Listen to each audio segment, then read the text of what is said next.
Bonjour à tous et bienvenue sur la chaîne Techno. On parle de photo numérique aujourd'hui.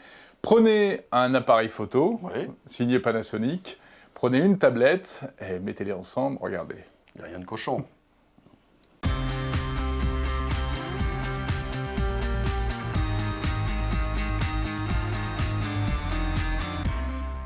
Avec Byster, le mobile sert à payer. Inscrivez-vous dès maintenant sur byster.fr et achetez sur Internet en toute sérénité. Avec Orange Innovation TV, la Web TV qui simplifie la vie numérique. Et derrière tout ça, Jérôme, il faut revenir sur cette tendance des appareils photo qui sont de plus en plus connectés en 3G. On l'avait vu il y a quelques semaines de cela à l'IFA avec le Galaxy Camera qui va bientôt sortir. Cet appareil photo donc, qui a une carte SIM et qui permet d'envoyer les photos qu'on vient de prendre via la 3G ou même la 4G. Voilà, signé Samsung. Et effectivement, Nikon aussi a sorti un appareil photo connecté.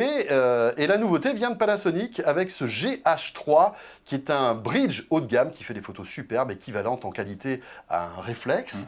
Mais avec cette particularité, c'est que grâce au Wi-Fi, tu vas pouvoir en fait piloter ton appareil photo depuis une tablette, par exemple un iPad. Regardez ces images, c'est assez étonnant. Et pour nous expliquer ce concept, on en parle avec Luc Saint-Élie, qui est responsable de la communication chez Panasonic France. Le Wi-Fi, il y en a partout, mais ce qui est intéressant, c'est ce qu'on fait avec. Donc il y a deux manières de traiter le Wi-Fi. Sur les petits compacts, on s'en sert pour envoyer les photos sur les smartphones. Pratique, après on fait ce qu'on veut avec. Sur les appareils un peu plus haut de gamme, ce qui est intéressant, c'est de voir si on peut piloter l'appareil à distance. C'est ce qui est le cas avec celui-là. Je peux zoomer à distance, cadrer à distance, déclencher à distance, récupérer mes images. En fait, le Wi-Fi, ça sert à communiquer entre l'appareil photo et puis un téléphone, voire un iPad, parce que l'écran est plus confortable, et donc de piloter l'appareil à distance et de récupérer ce qu'il fait à distance. Alors on voit aussi qu'aujourd'hui, les appareils photos sont fortement concurrencés par les smartphones parce qu'on peut partager les photos, on peut les traiter, etc. Est-ce que le Wi-Fi aussi apporte ce genre de facilité aussi pour envoyer des photos? En entrée de gamme sur les compacts, clairement, ça c'est clair, parce que les compacts sont en ligne frontale contre les smartphones. Là, dans ce type de niveau d'appareil, il s'agit plutôt de collaboration entre un smartphone et un appareil.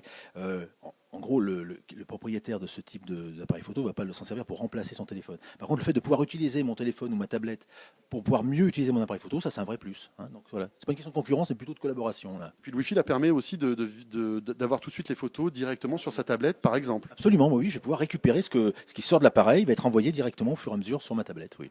Autre tendance forte, mais là qui est en train de se confirmer, c'est qu'avec ce genre d'appareil, on peut faire des films de très très belle qualité. Il y a du neuf à ce sujet? Alors, jusqu'à maintenant, on avait des appareils photo qui filmaient pas mal. Le GH3, lui, c'est un appareil photo qui assume cet héritage de la vidéo, et donc il a deux facettes. Un côté appareil photo, moderne, sophistiqué, etc. Et puis un côté véritable caméra, avec tout un langage qu'on va trouver que sur des caméras très évoluées. Par exemple, il a une entrée micro, une sortie casque. Je peux contrôler le son, ça peut paraître bizarre sur un appareil photo. C'est-à-dire qu'un caméraman peut s'en servir comme une vraie caméra. Exactement comme un caméraman. Il peut même baliser, ça s'appelle timecode chez les spécialistes, qui permet de faire des vidéos à plusieurs appareils photo et les calibrer toutes pour qu'elles tournent en même temps. Synchroniser. Voilà, les synchroniser ensemble. Enfin, il y a tout un tas de fonctions qu'on trouve habituellement sur les caméras. Et avec, alors là c'est pour les spécialistes, mais des débits énormes, puisque le fichier vidéo, c'est comme pour les photos, les millions de pixels en photo, la quantité d'informations qui est enregistrée, elle est liée directement à la qualité du résultat, et là, il peut obtenir des débits de type caméra. Voilà, donc c'est vraiment un appareil photo sophistiqué d'un côté, et une vraie caméra cette fois-ci. La nouveauté, elle est vraiment là. Jusqu'à maintenant, c'est des appareils un peu ambigus, entre appareil photo et caméra. Là, il assume son côté caméra. Voilà.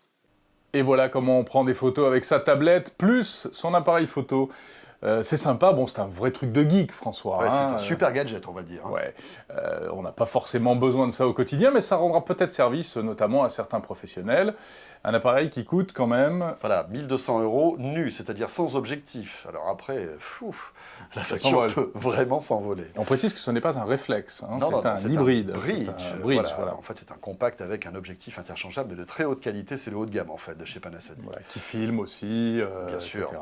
Et voilà, qui fait de très très belles images avec des débits d'images incroyables. Mais là encore, on rentre dans des spécificités un peu geek, mais qui vont peut-être vous passionner. Alors en tout cas, c'est intéressant de voir qu'il y a toujours du neuf et toujours des choses à raconter du côté en ce qui concerne les appareils photo. Effectivement, et oui, les appareils photo, on le disait tout à l'heure, qui sont condamnés à évoluer et à être de plus en plus connectés pour essayer justement de tenir le choc face aux smartphones. On se retrouve demain sur la chaîne Techno, bien sûr, pour toute l'actualité high-tech. Salut à tous.